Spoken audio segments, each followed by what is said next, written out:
معاشرے میں عوامی دانشمند کا کوئی وجود نہیں۔ ڈاکٹر ناصر عباس نیّر سے منسوب یہ جملہ ایک انگریزی اخبار میں شائع ہوا۔ کراچی میں گزشتہ ہفتے ایک اردو کانفرنس منعقد ہوئی، جس میں ایک اجلاس اردو تنقید کے لیے بھی وقف تھا۔ ڈاکٹر تحسین فاروقی بھی اس اجلاس میں شریک تھے۔ ڈاکٹر نیّر نے یہ بات اسی مجلس میں کہی۔ اخبار کی خبر میں زیادہ تفصیل نہیں، لیکن میرے لیے یہ جملہ بہت تشویشناک ہے، جو مستحق ہے کہ اس کو کالم کا موضوع بنایا جائے۔ ڈاکٹر ناصر عباس نیّر نے اردو تنقید کے ضمن میں جو کچھ لکھا، اس نے ہماری ادبی روایات کو ثروت مند بنایا۔ بالخصوص پس جدیدیت کے مباحث کو انہوں نے جس طرح ادب کا حصہ بنایا، اس نے سوچنے سمجھنے کے بہت سے دروا کیے۔ ڈاکٹر صاحب ادبی کانفرنسوں میں بھی عوامی دانشمند کی حیثیت سے شریک ہوتے ہیں۔ میں ان کی بات پڑھ کر یہ سوچ رہا ہوں کہ ان کے ہوتے ہوئے یہ بات کتنی درست ہے۔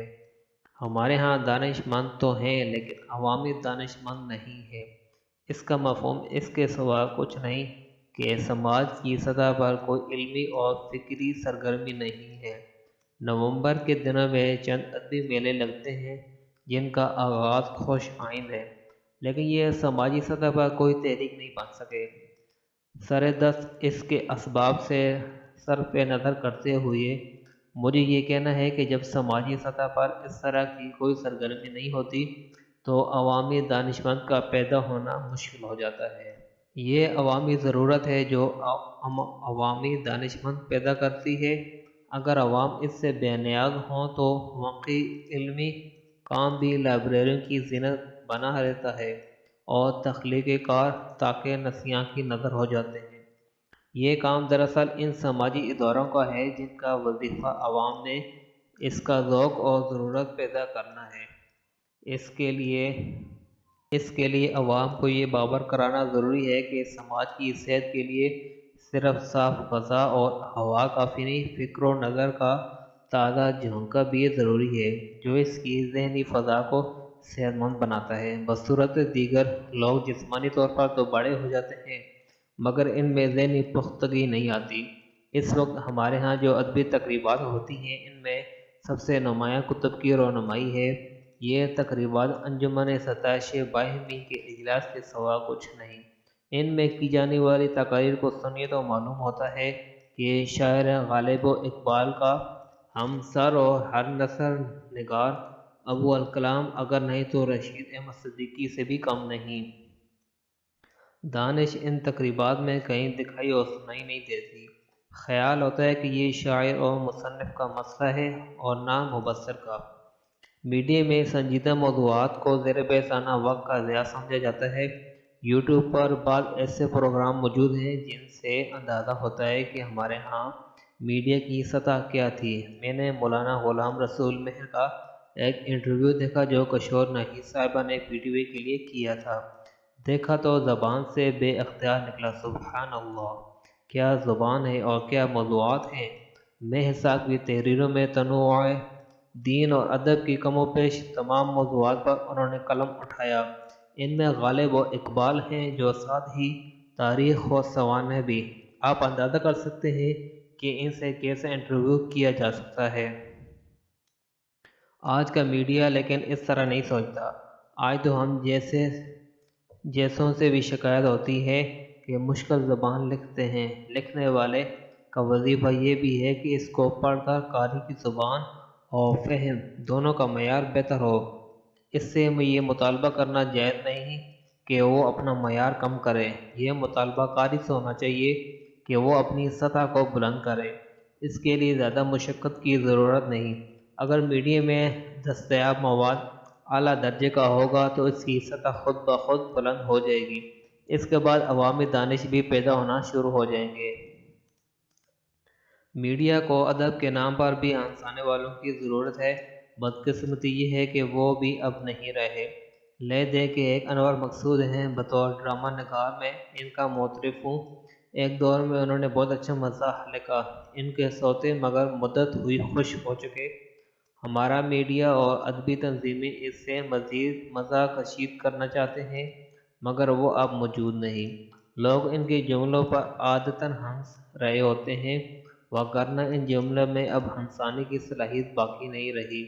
وہ خود کو دہراتے ہیں، اور وہ بھی اس انداز میں کہ ہنسنے سے زیادہ اب رونے کو جی چاہتا ہے۔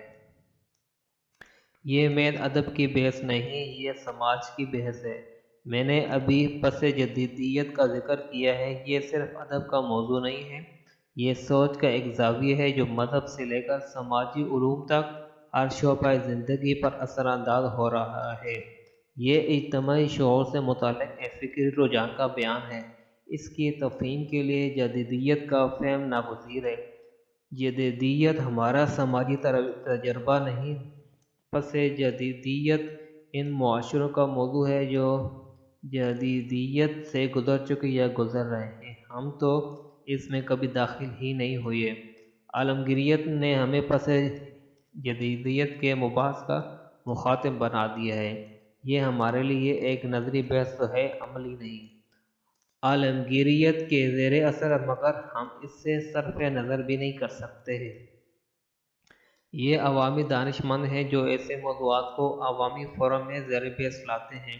ہمارے ہاں ایسے فورم موجود ہی نہیں، موجود اس لیے نہیں کہ سماج کو ان کی ضرورت نہیں۔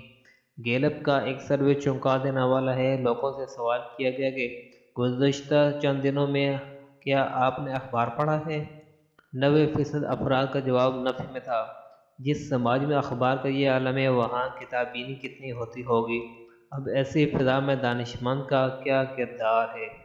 رئیس کثرت سوشل میڈیا نے نکال دی۔ سیاحت و سماج کے مسائل کو سمجھنے میں اس نے لوگوں کی ذہنی سطح کو مزید پست کر دیا ہے۔ اس کے مظاہر ہم سیاست میں آئے دن دیکھتے ہیں، جس کا مطلب ٹی وی کے ٹاک شوز ہیں۔ پڑھے لکھے بھی جمہوریت کے مفہوم سے واقف ہیں، نہ ریاست کی جدید صورت ہی کے بارے میں کچھ جانتے ہیں۔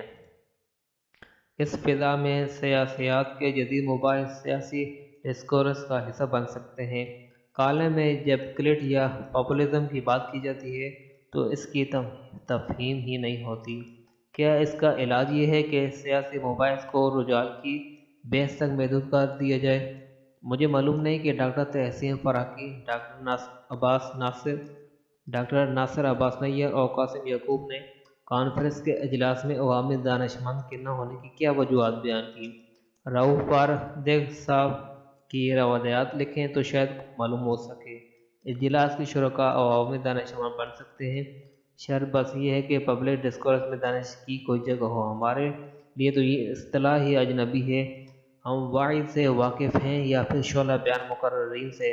اس لیے سماج میں ہیجان ہے، وعظ و نصیحت ہے، دانش مندی کہیں نہیں۔ دانش مند کو ہم نے مار دیا ہے، ہجرت پر مجبور کر دیا ہے۔ جو یہاں ہے وہ اپنے ہجروں میں بند ہیں، یا ان کی جلوہ نمائی ہوتی ہے تو ادبی کانفرنسوں کی حد